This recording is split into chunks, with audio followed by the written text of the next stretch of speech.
ನೀವು ನೋಡ್ತಿದ್ದೀರಾ glory TV. ನಾನು ಆರತಿ ಬೆಳವಿ.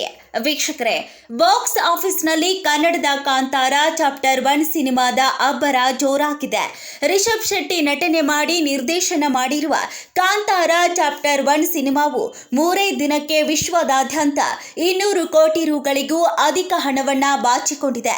ಕನ್ನಡ ಚಿತ್ರರಂಗದಲ್ಲಿ ಮಾತ್ರವಲ್ಲದೆ ಇಂಡಿಯನ್ ಬಾಕ್ಸ್ ಆಫೀಸ್ನಲ್ಲಿ ಹೊಸ ದಾಖಲೆಯನ್ನ ಬರೆಯುತ್ತಾ ಸಾಗುತ್ತಿದೆ. ಕರ್ನಾಟಕ ಮತ್ತು ತೆಲುಗು ರಾಜ್ಯಗಳಲ್ಲಿ ಕಾಂತಾರ ಚಾಪ್ಟರ್ 1 ಸಿನಿಮಾವು ದಾಖಲೆ ಪ್ರಮಾಣದ ಗಳಿಕೆಯನ್ನ ಮಾಡುತ್ತಿದೆ. ಈವರೆಗೂ ವಿಶ್ವದಾದ್ಯಂತ ಈ ಚಿತ್ರದ ಗಳಿಕೆಯು 235 ಕೋಟಿ ರು ಆಗಿದೆ ಎಂದು ಚಿತ್ರತಂಡದ ಮೂಲಗಳು ಖಚಿತಪಡಿಸಿವೆ. ಇದರಲ್ಲಿ ಭಾರತದಿಂದಲೇ ಸುಮಾರು 190 ಕೋಟಿ ರು ಹಣ ಹರಿದು ಬಂದಿದೆ ಎಂದು ವರದಿಯಾಗಿದೆ. ಇನ್ನು ವಿದೇಶದಿಂದಲೂ ದೊಡ್ಡ ಮಟ್ಟದ ಕಮಾಯಿ ಆಗಿದೆಯಂತೆ. ಇನ್ನು ಮೊದಲ 3 ದಿನಗಳಿಗೆ ಕನ್ನಡ ವರ್ಷನ್ನಿಂದಲೇ 48 ಕೋಟಿ ರು ಗಳಿಕೆಯಾಗಿದ್ದು, ಕಾಂತಾರ ಚಾಪ್ಟರ್ 1 ತೆಲುಗು ವರ್ಷನ್ಗೆ 37 ಕೋಟಿ ರೂಪಾಯಿ ಹಣ ಸಿಕ್ಕಿದೆಯಂತೆ.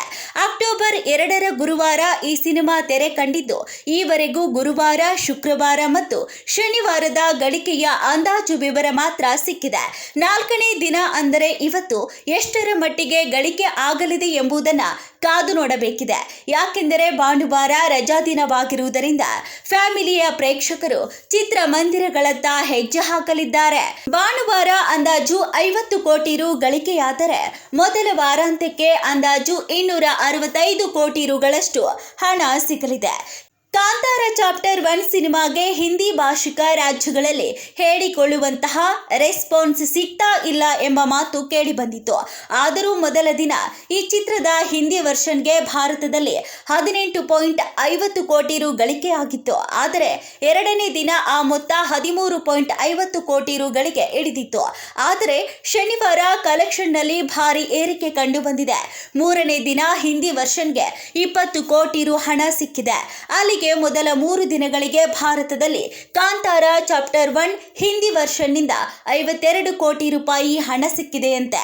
ಇತ್ತೀಚೆಗೆ ತೆರೆಕಂಡ ಸಲ್ಮಾನ್ ಖಾನ್ ಅವರ ಸಿಕಂದರ್ 176 ಕೋಟಿ ಮತ್ತು ರಾಮ್ ಚರಣ್ ಅವರ ಗೇಮ್ ಚೇಂಜರ್ 200 ಕೋಟಿ ಸಿನಿಮಾಗಳ ಲೈಫ್ ಟೈಮ್ ಗಳಿಕೆಯನ್ನ ಕಾಂತಾರ ಚಾಪ್ಟರ್ 1 ಸಿನಿಮಾವು ಒಂದೇ 3 ದಿನಕ್ಕೆ ಬ್ರೇಕ್ ಮಾಡಿದೆ.